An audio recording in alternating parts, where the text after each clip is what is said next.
In Britain, we are reasonable, tolerant people. When we have a terrible case like Henry's case, Henry Nowak, we react calmly, as his family have done.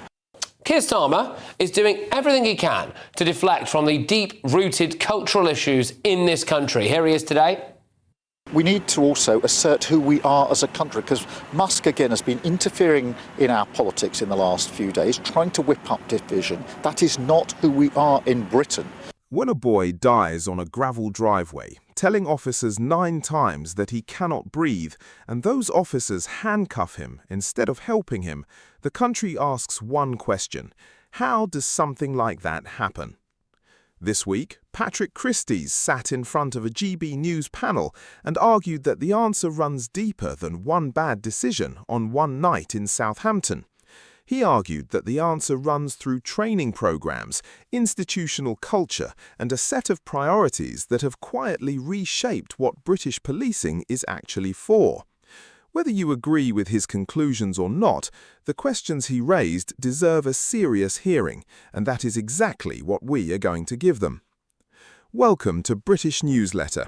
If you are new here and you want straight-talking, serious coverage of what is actually happening in this country, hit that subscribe button right now. It is free, it takes a second, and it keeps this channel going.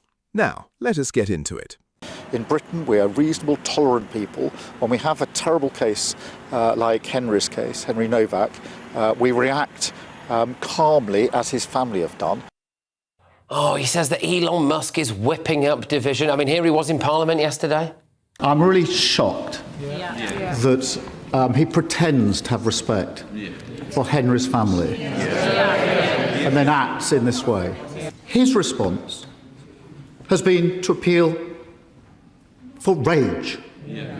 Rage. That's his response to a father who's lost his son, and ask for that not to happen. Exploiting this tragedy to create grievance and division. Accusing Nigel Farage of whipping up division. What kind of country does Keir Starmer think we live in? Does he think that we all walk around holding hands and singing sunshine, lollipops and rainbows? We are divided, and it's people like him who caused it. The mass importation of people from the third world who can't speak our language. Has that not stoked a little bit of division? I mean, look at this. Start with Hampshire Constabulary's Inclusion Matters programme. 6,250 officers and staff put through diversity and inclusion training at considerable public expense. That is not a small undertaking. That is a force-wide cultural intervention. And the detail that emerged from scrutiny of that programme is striking. 1 in 7 participants reportedly feared career repercussions if they gave what were considered the wrong answers during training. 1 in 7. In a policing environment where the ability to make honest, instinctive, high-pressure judgments is not a soft skill, but a matter of life and death. The question that raises is not whether diversity training has any value. In an institution with a documented history of failures around race, sexuality and inclusion, training of some kind is clearly warranted. The question is whether this particular kind of training, at this scale, with this culture of correct answer anxiety attached to it, is producing better officers or more cautious ones, better policing or more performative compliance, and whether the resources committed to it are coming at the expense of the frontline capacity, the foot patrols, the response times, the basic crime-solving work that the public actually experiences and depends upon.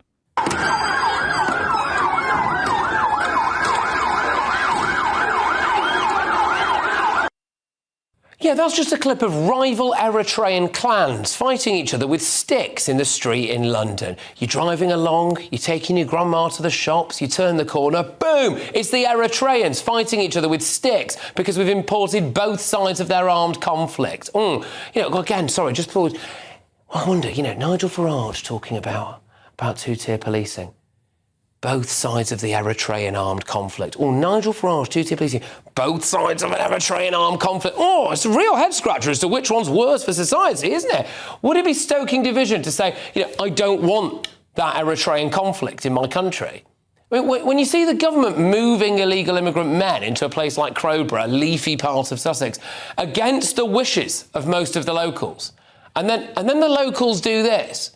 Two streets! Our streets! Two streets! Who does Keir Starmer think is stoking division there? Is it the locals? Or is it government policy and the arrival of illegal immigrants? We've had a book published by a professor of black studies at a British university called The Psychosis of Whiteness.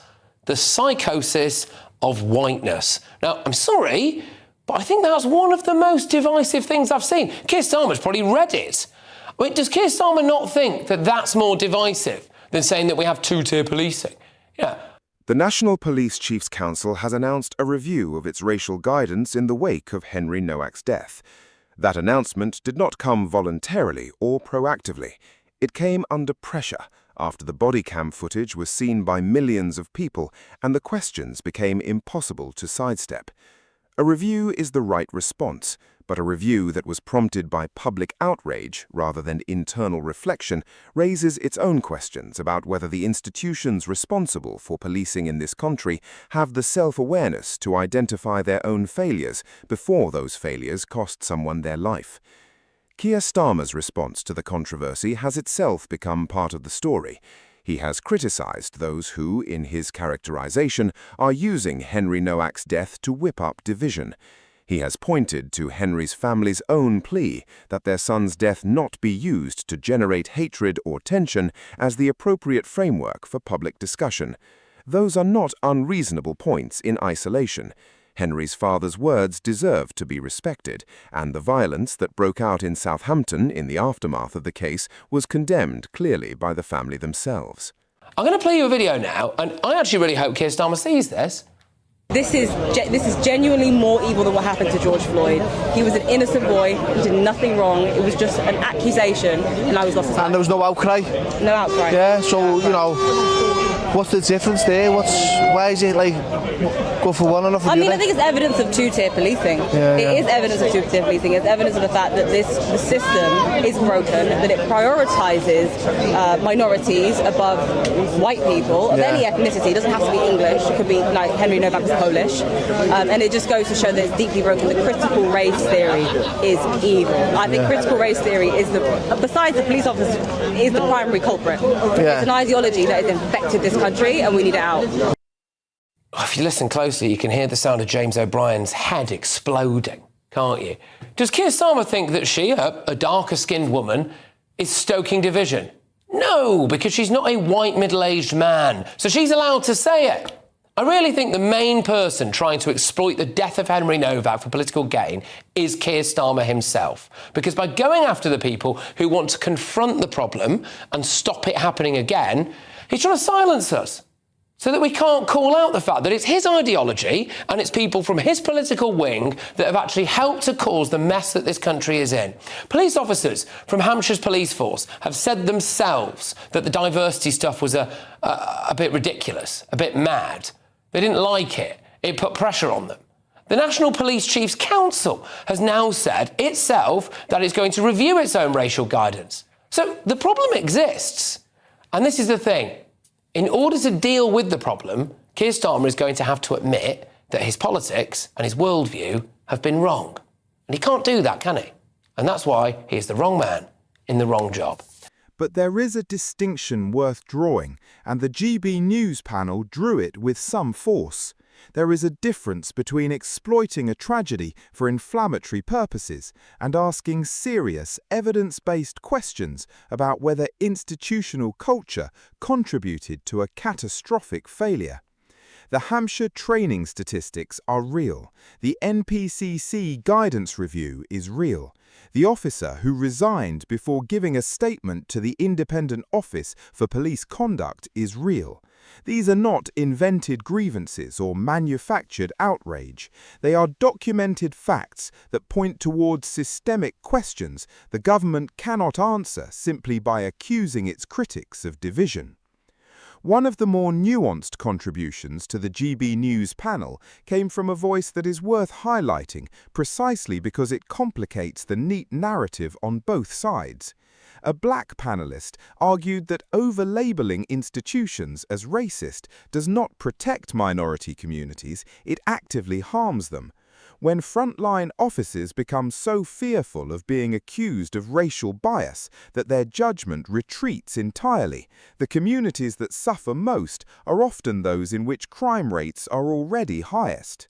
Let's get the thoughts of my panel, journalist and broadcaster Linda Jubilee. We've got Tory peer Lord Bailey and ex-Labour Party advisor Matthew Larser. Look, Sean, I'll come to you first on this. What do you reckon to Keir Starmer's comments here about, the whipping up of division when you see, I don't know, the society's not exactly all sunshine and lollipops. Look, one could be of the opinion that Keir Starmer is a person with division. I sat on this sofa when we went through the whole George Floyd thing and saying he shouldn't take the knee and he shouldn't pick a side, and he absolutely picked a side, and now that side looks like the incorrect side because we've had this major incident.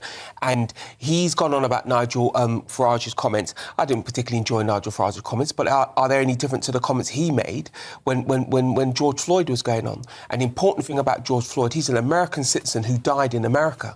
Yeah, this is a British citizen who died in the streets of this country, but yet his reaction has been nowhere near as visceral. And one of the key left-wing tactics when they have messed up is to start to say a thing is beyond politics, that we shouldn't be talking about it, and that we should respond to family. Of course, we should support the family's wishes, but this is a situation that we'll have to deal with.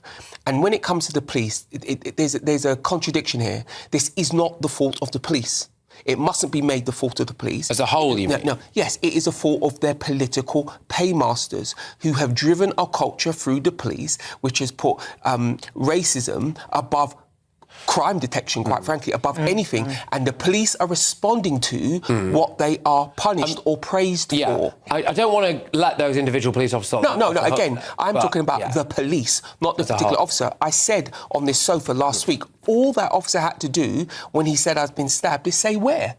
Even if he didn't believe him, he would have said, I've been stabbed in the leg, the back, and he could have checked, and then something else could have happened. But the point is here, Keir Starmer must not be allowed to get away with it, because it was him who picked the side. It was him who called people right-wing because they had concerns. Now he has to live through this pain with everybody else. The point is not that racism does not exist within British policing. The Macpherson report established that it did, and no serious person disputes that historical reality. The point is that an overcorrection, driven by fear of accusations rather than genuine cultural improvement, creates a different set of problems, and those problems, as the body cam footage from Southampton illustrates, can be fatal. What Britain needs from this moment is not a competition over whose grief is legitimate or whose outrage is politically convenient. It needs an independent office for police conduct investigation that is allowed to run without officers walking away before giving evidence. It needs a review of diversity training that asks honest questions about outcomes rather than protecting programs from scrutiny. It needs a government willing to sit with the complexity of institutional failure rather than reducing every difficult question to an accusation of division. Yeah, Linda, what do you think about, again, I think it's a bit rich for someone like Keir Starmer to talk about, Elon Musk or Nigel Farage stoking division when his ideology has created complete and utter societal lunacy in this country. So I think that's the biggest problem here, is that we are in danger of getting distracting from the real issue. Now, the fact is that Hampshire Constabulary, and this incident happened in that constabulary, went on a course, an inclusion course. It was called Inclusion Matters. They trained 6,250 police officers and staff in various things that they had to know. It was a massive tick-boxing exercise, and 1 in 7 of them said they were so concerned about giving the wrong answer in case they were not promoted or they suffered a career block, that they were very, very frightened after that course. And that's the problem. Imagine how much money it's a one-day course. Imagine that replicated all over the UK.